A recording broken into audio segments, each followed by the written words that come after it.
Le Québec se dote d'un cadre de référence de la compétence numérique. Ce cadre est composé de 12 dimensions. Quelles dimensions sollicitez-vous dans votre quotidien? À l'ère du 21e siècle, l'utilisation des outils technologiques est vraiment un indispensable à la Seigneurie des Mille-Îles pour faciliter notre travail au quotidien. Certainement, ça facilite la collaboration, le partage d'informations. C'est certain que chaque utilisateur doit se placer dans une posture d'apprenant pour faciliter le travail, pour pouvoir ouvrir ses horizons. C'est certain qu'une fois que la barrière de la peur, de la crainte, de l'insécurité est franchie, on s'aperçoit de la puissance de ces outils technologiques pour le partage. On est habitué d'utiliser des outils pour la gestion de notre agenda, de nos courriels, de nos tâches, mais c'est beaucoup plus puissant. L'utilisation, notamment des carnets de notes, nous permet certainement de faciliter, d'optimiser notre travail, de le partager avec des collaborateurs.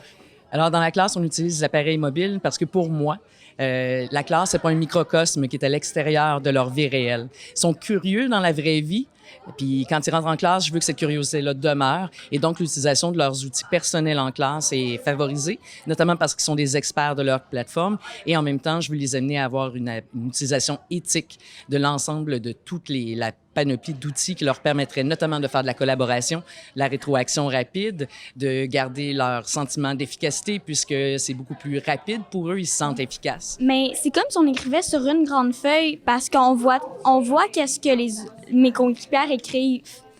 Alors, on peut se poser des questions, puis on peut juste aller voir aussi qu'est-ce qu'ils écrivent. C'est le fun, ça.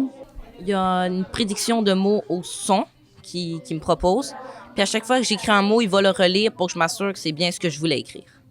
Avec les casques de réalité virtuelle, on peut aller un peu partout dans le monde puis apprendre des trucs, des choses sur tous les pays, les endroits, et ça m'aide beaucoup à apprendre. En 2014, à la CCMI, on a fait un guide sur les droits d'auteur en milieu scolaire. Donc, ça nous permet de bien outiller les enseignants, les autres membres du personnel sur les dimensions éthiques et légales des droits d'auteur. Au niveau des outils de communication, assurément, l'équipe de conseillers pédagogiques est toujours à l'affût des nouvelles applications, des nouveaux moyens de communication pour rejoindre directement le public qui est visé. Donc, que ce soit les outils webinaires pour travailler avec les parents, rejoindre les parents en soirée, ça peut être ça, des parcours de formation avec Caméléon, des capsules plus formatives pour les enseignants et même à l'occasion pour les apprenants, les élèves directement. J'ajouterais aussi tous les liens à faire avec la mesure 3812. Nous sommes toujours à la recherche des applications qui vont permettre aux élèves en difficulté de répondre donc à leurs besoins spécifiques pour assurer leur réussite malgré leurs différences. Nous avons exploité le numérique dans le but de produire des capsules vidéo qui sont accessibles en ligne. Ces capsules s'adressent aux enseignants qui reçoivent des élèves qui ont des problématiques de déficience auditive dans leur classe. Le visionnement des capsules leur permet d'avoir des outils pour mieux intervenir auprès des élèves et utiliser adéquatement tout ce qui est système MF ou champ libre en classe. Puis, ça répond à leurs questionnements si jamais elles en ont. Essentiellement, en mathématiques, on travaille la résolution de problèmes. Et puis, en robotique aussi, on fait la résolution de problèmes. Donc, par exemple, en deuxième secondaire, on va travailler en mathématiques sur la circonférence du cercle. On peut donner le défi à l'élève de déplacer le robot sur une certaine distance. En fait, quand on fait de la robotique puis de la programmation, on sollicite de nombreuses dimensions. Mais je pense que l'innovation et la créativité sont particulièrement sollicitées parce que l'élève doit créer un robot, inventer un programme, puis ça les stimule parce qu'ils doivent trouver leur réponse et non pas une réponse déjà prédéfinie.